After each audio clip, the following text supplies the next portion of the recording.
If only Joan of Arc had led France to victory. Instead, we live under endless rule.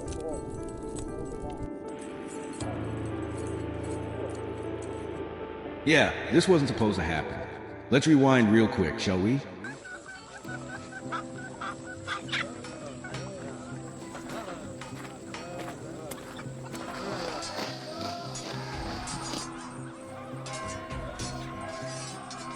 That's the girl who hears voices. I am no heretic. I serve God in France. Serve them. You're nothing but a peasant girl with delusions of grandeur. Surrender now. Well, Joan was supposed to lead France to victory, not become a medieval barbecue, at least not by this moment in history. Looks like Jesus has another mess to clean up. But before we dive into the drama, let me set the stage. In 15th century France, a young girl with a divine mission is about to face her darkest hour. Without her courage, France crumbles and humanity loses one of its brightest stars. Jesus, we've got a problem. Joan's about to be burned at the stake, way too soon. No Joan, no victory, no renaissance. Just centuries of darkness. Isn't that what's supposed to happen? Not yet. She hasn't even become Joan of Arc, yet. That's why we need to intervene. And you know right, no miracles. Right, because that always goes smoothly. Miracles are overrated anyway. I'm on it. As my son journeys back in time, let's take a moment to appreciate the stakes. Joan isn't just fighting for France. She's fighting for the soul of humanity. Will she rise above doubt and despair? Or will a certain someone succeed in snuffing out her light?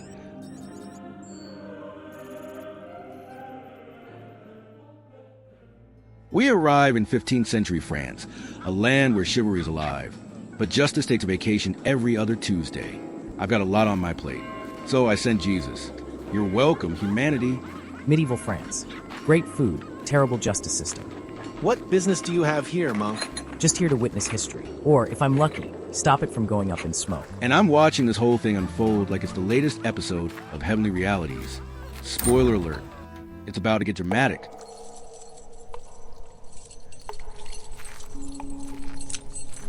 Joan of Arc, I presume?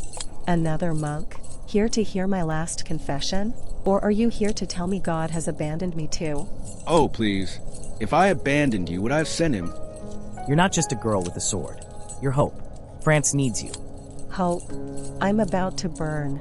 No one will even remember me. Fate isn't written in stone. It's written in courage.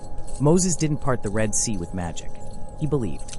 And so do you. And just in case you were wondering, yes, I did help with the sea. If you believe in me, then maybe I should believe in myself. As Jesus fades into darkness, Joan begins to find her strength.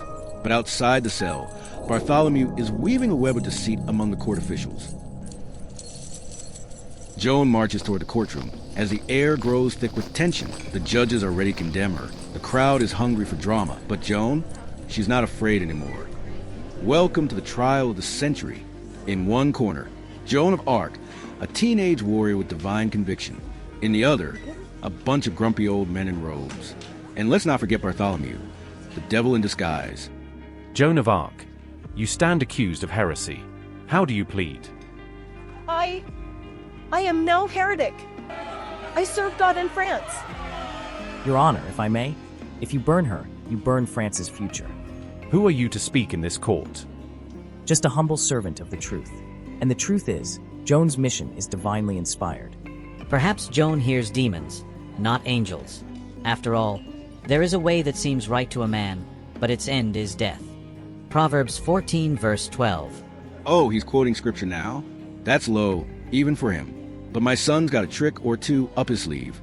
Silence speaks louder than lies. Let your yes be yes, and your no be no. For whatever is more than these comes from evil. Matthew 5 verse 37. Fascinating words. Stranger. But what proof do you offer? Should we trust Joan simply because some mysterious monk claims she hears God's voice? Oof. Tough question. Yes, proof is what separates faith from folly. If Joan truly serves God, why doesn't he intervene? Clever. Very clever. But my son doesn't need pyrotechnics to win arguments. Do not put the Lord your God to the test. Deuteronomy 6 verse 16. The judge is deliberate. Bartholomew sulks, and Joan stands tall despite the chains binding her. But here comes a messenger. Your Honor, news from the battlefield. The English forces are retreating. It seems Joan's strategy worked after all. If Joan's visions brought us victory, perhaps she deserves another chance. History will remember your decision kindly. This is madness. Order must be preserved. Order? From the guy who once tempted Eve with an apple? Yeah, sure. Enough. Bartholomew, your concerns are noted, but Joan's achievements cannot be ignored. For now, she walks free. Well, looks like divine intervention struck again, without breaking a sweat. But mark my words, Bartholomew won't go down without a fight. This isn't over.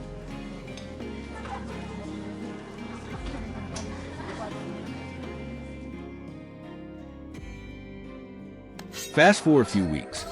Joan rallies the French forces with divine courage. Her victories ignite hope across France. But politics being what it is, success doesn't shield her from betrayal. Despite her triumphs, Joan falls into enemy hands. Political conspiracies converge with Bartholomew's schemes, sealing her fate. We arrive at the inevitable. Joan of Arc, the girl who heard angels and defied kings, faces her final test, bound to a stake. She looks out the crowd with eyes that burn brighter than the flames about to consume her. I serve God, not men. My visions come from him, and I will not deny them. That's the spirit, Joan. Even in fire, she stands unshaken.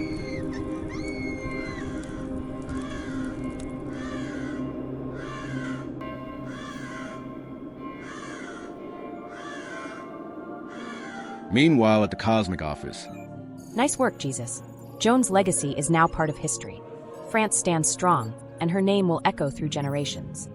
Whoever believes in me, though they die, yet shall they live. John 11, verse 25. Her ashes may scatter, but her spirit soars higher than any cathedral spire. True greatness isn't measured by years lived, but by impact left. Did you know she was only 19 years old when she was burned at the stake? Younger than most people graduating high school. Tell us, who's the next historical figure you'd like to see take center stage? Leave your thoughts in the comments below, and maybe we'll intervene.